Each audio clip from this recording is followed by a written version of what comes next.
Hey guys, SPD64 here, and now it's time to review Fortress of Squallitude. I have to admit, this is the first episode where I had no idea what the synopsis was, so I was excited when I first watched it. So let's dive right in and see if the episode was worth the excitement. The episode starts off with Eggman cleaning out his junk mail when he comes across a magazine that he has subscribed to. Our home, and by that I mean my home, is going to be featured in Modern Lair magazine! Okay, since when did Eggman care about getting his house on the cover of a magazine? I know it's his character in the series, but even so, you would have thought that he'd be more arrogant enough to not care about promotion in any kind of media besides television. So Eggman begins to put all but Cubert to work cleaning up the lair, though all the hard work wasn't worth the trouble since the photographer's assistant deemed the lair to be unacceptable for the photographer. I want to say right now that I really like the aspect of there being evil Mobians other than Shadow in this series. Bring some more variety in the Mobians instead of them all being good, as we tend to find in the modern series sometimes. Eggman gets a second chance and so decides to bring in an expert in interior decorating, that expert being Amy Rose. We cut to a scene of Amy setting up a fancy table for some reason, I'm sure, and has asked the rest of the team to help her out, though they prove to be unhelpful to her. This angers Amy as she believes that her eye for creativity is not appreciated among the team.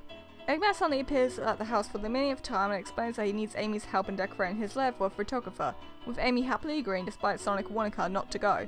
Eggman explains to Amy what type of style he is wanting, which then cuts to a montage of Amy fixing up Eggman's house and making it even more girly by the second. Compared to the other montage clips that we've seen, this one is a hit or miss for me.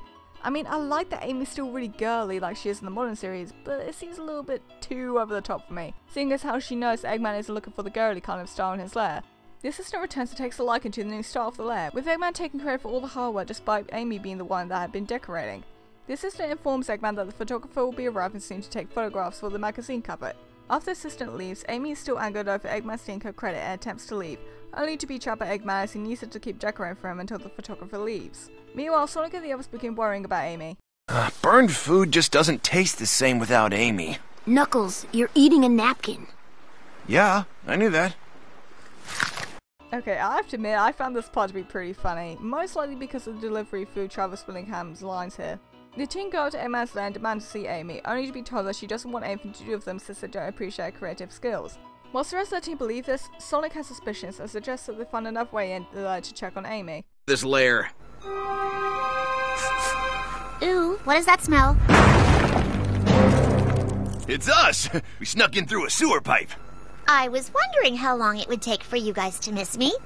We may have a hard time saying it, Amy, but, well, you know. Yeah, I know. This moment is quite sweet, and I like the message that was being sent here. It helps to build Sonic and Amy's friendship. It's nice to see a scene with these two where it's not a romantic one for the first time in this TV show. After freeing Amy, the team head to Eggman's main room and a fight breaks off. Short, but pretty cool all the same. The photographer soon arrives to see the lair in total ruin and leaves in disapproval despite Eggman trying to convince her otherwise. Amy becomes disappointed that her interior decorating wasn't shown on a magazine cover, with Sonic offering her to decorate his place. Just a few things. My coconut husk collection is off limits. Too many memories. His coconut what? Wow. And here I thought he would have a collection of chili dog coupons or even neckerchiefs, but whatever I guess. So that was Fortress of Squallitude, an okay episode just like Buster. It was nice to see Eggman and Amy get some screen time together and even the friendship building between Sonic and Amy. Whilst the message is a good one, I honestly believe that it could have been used in a better episode. By this I mean that this episode was a little too random at times and Amy acting a little too girly here. I'll give this episode a 7 out of 10. Thank you all so much for watching, I shall see you all next time.